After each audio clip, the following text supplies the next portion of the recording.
Welcome to the Colonial News Station. This is Austin Hong coming with you with breaking news. First up, we have Paul Revere and Hugh Montgomery with the Boston Massacre. Before we bring in the first-hand witnesses, we will give you an introduction about the subject. The Boston Massacre was a tragic event that occurred March 5, 1770. It was between a squadron of British soldiers and a group of patriotic colonists.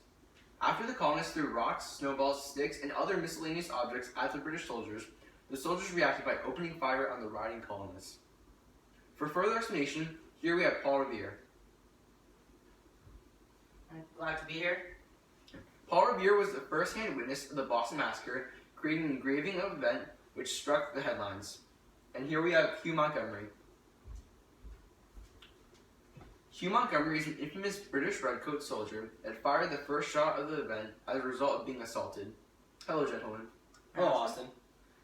Now that I have you both here, how can each of you describe what had occurred on March 5th, 1770? What happened is known as the Boston Massacre. The British attacked us colonists wrongly. We were simply voicing our opinions about the terrible Townshend Acts when they opened fire on a group of unarmed colonists. I was there and saw the whole thing. It was completely outrageous, the level of abuse the soldiers were treating us with, and the Boston Massacre was the epitome of it all. The real story of what happened was clearly just an instance of self-defense due to the colonists' instigation. The colonists, for about 3 years, had been provoking violence because of their strong discontent of the Townshend Acts. Myself and my fellow redcoats were simply protecting ourselves from projectiles being thrown at us, including, as ridiculous as it may seem, snowballs and sticks. The British will of course say it was our fault. A group of unarmed colonists could somehow endanger an organized group of British soldiers, supposedly the best in the world, armed with muskets and bayonets. Thank you. Very insightful from both sides. Now moving on to the next question. Hugh, how do you feel about the event, the title of the event, the Boston Massacre? I find this title very inaccurate and strongly biased towards the side of the conniving colonists because they are the ones who named it. Probably the only accurate part of the event was that it took place in Boston. The situation was not at all an intentional massacre. My fellow soldiers and I were just defending ourselves and upholding the British law. So do you think convicting those two soldiers of manslaughter was deserved, and was the trial fair?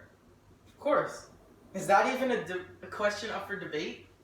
I'm just surprised that more weren't convicted. As far as I'm concerned, they're all guilty. Opening fire on an unarmed colonist group and murdering 3 of them is manslaughter. Thank you both for your first-hand accounts on what had happened. Up next, we'll talk about the HMS Gaspee. The HMS Gaspee was originally used as an anti-smuggling boat that was deployed in the shallow waters of Providence, Rhode Island.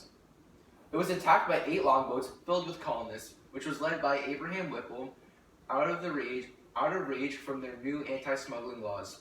The royal governor of Rhode Island put out a reward to find these men who caused the event. We are fortunate enough to have them here with us today. Abraham Whipple and Lieutenant Dungan. Abraham Whipple was the leading general of the boats of the colonists that led the attack on the HMS Gaspee. William Dipple was the captain of the Gaspee. Welcome, Abraham and William. Thanks for being here. It's great to be here. What are your opinions about the HMS Gaspee, and how do you feel about the British trying to persecute these men for their attack on the anti-smuggling ship? We may have attacked the boat, but the British were asking for it. In the first place, they taxed us wrongly, and may I add that we had no say on the tax.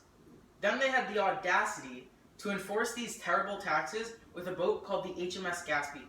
It was extremely threatening towards us, and so we thought we had to do something about it before they attacked us like they did in the Boston Massacre. Ouch. Shots received. Tell that to Crispus Attucks. I feel that the burning and destruction of my beloved ship was extremely uncalled for. The colonists were completely wrong about attacking my ship. It was purely out of anger because they had to follow the maritime law and the navigation acts. The laws are completely fair and just towards the colonists. I see no reason why they should be rebelling in the first place. I definitely agree that the trial should be held in England only because all the colonists are biased towards the savagery they attacked my boat. The jury would have made their decision before the prosecution even walked into the room. In Britain, with our fair and unbiased jury, The attackers will be served justice and if justice is due. Do you think the British government should uplift their trade rules against the colonists? Are these anti-smuggling laws stunting the growth and progress the colonists are making?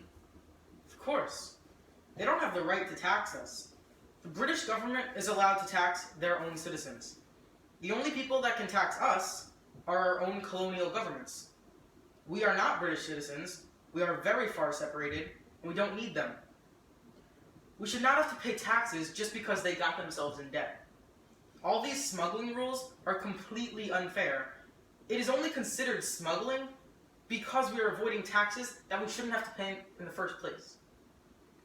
The rules that provided me a job in the colonies are completely fair.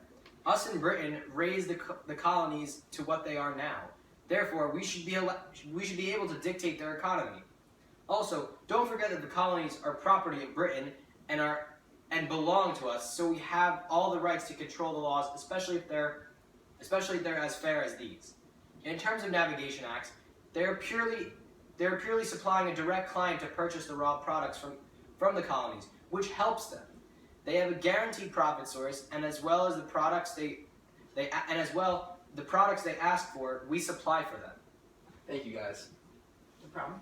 No problem.